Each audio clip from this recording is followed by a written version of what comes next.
उस दौर में एक आलिम रब्बानी मुजद्दिद अल्फसानी खड़ा हुआ, अहमद फारूकी सरहिंदी रज़ी अल्लाह तआला अन्हु।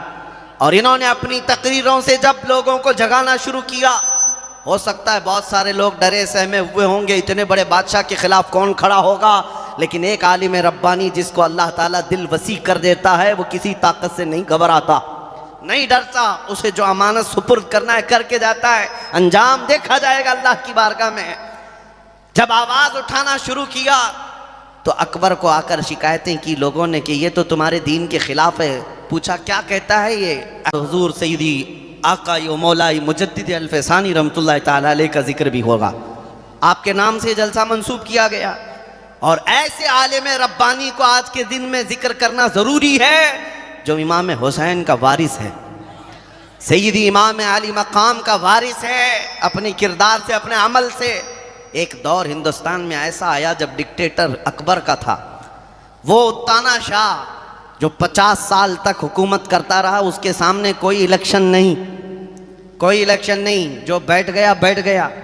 और ये इतना ही नहीं, अखंड भारत जिसकी सीमाएं अफगानिस्तान तक पहुंचती थी, ईरान तक, ये सारा मिलकर के एक हिंदुस्तान बनता, उस पर हुकूमत करने वाला अकबर, लाखों की फौज जिसके पास है। दिमाग किसी ने ख़राब कर दिया, वज़ीरों की सुन करके उसने एक नया दीन लॉन्च किया, कहा कि मोहम्मद अरबी सल्लल्लाहु अलैहि वसल्लम का लाया हुआ दीन इस्लाम पुराना हो गया, 1000 साल हो गए, अब एक नए दीन की ज़रूरत है। उसने एक नया दीन लॉन्च किया जिसका नाम दीन इलाही रखा। और उसमें क्या था? मिक्सचर दीन था एक। उसमें अजानों की जगह सीप बजाई जाएगी, नाकूस बजाए जाएंगे, मिंबरों पर मस्जिदों की मूर्तियां भी रखी जाएंगी, नमाज भी पढ़ी जाएगी, खलत मलत कर दो सब सेम, ये भी आए वो भी आए। उस जमाने में बादशाह है, तानाशाह, जिसके यहाँ कोई भी प्रोटेस्ट का सिस्टम ही नहीं, जमहूरी हुकूमत नहीं है, डेमोक्रेसी नहीं है। उस दौर में एक आलिम रब्बानी मुजद्दिद अल्फसानी खड़ा हुआ, अहमद फारूकी सरहिंदी रज़ी अल्लाह तआला अन्हु। और इन्होंने अपनी तकरीरों से जब लोगों को जगाना शुरू किया, हो सकता है बहुत सारे लोग डरे सहमे हुए होंगे, इतने बड़े बादशाह के खिलाफ कौन खड़ा होगा, लेकिन एक आलिम रब्बानी जिसको अल्लाह ताला दिल वसी कर देता है, वो किसी ताकत से नहीं घबराता, नहीं डरता। उसे जो अमानत सुपुर्द करना है करके जाता है, अंजाम देखा जाएगा अल्लाह की बारगाह में। जब आवाज़ उठाना शुरू किया तो अकबर को आकर शिकायतें की लोगों ने कि ये तो तुम्हारे दीन के खिलाफ है। पूछा क्या कहता है ये? अहमद फारूकी सरहिंदी। कहा ये कहता है दीन होगा इस रुए ज़मीन पर तो मोहम्मद अरबी का दीन इस्लाम होगा, दीन इस्लाम के नाम पर कोई नया दीन एक्सेप्ट नहीं किया जाएगा। बादशाह के खिलाफ बोल रहा है, बादशाह के खिलाफ तकरीरें करता है, पकड़ो और जेल में डालो। मारा तो नहीं, वहां पर फांसी तो नहीं दी, लेकिन जेल में डाल दिया गया, ग्वालियर की जेल में। मुजद्दिद अल्फसानी रहमतुल्लाह अलैह को 8 साल तक कैद रखा गया था।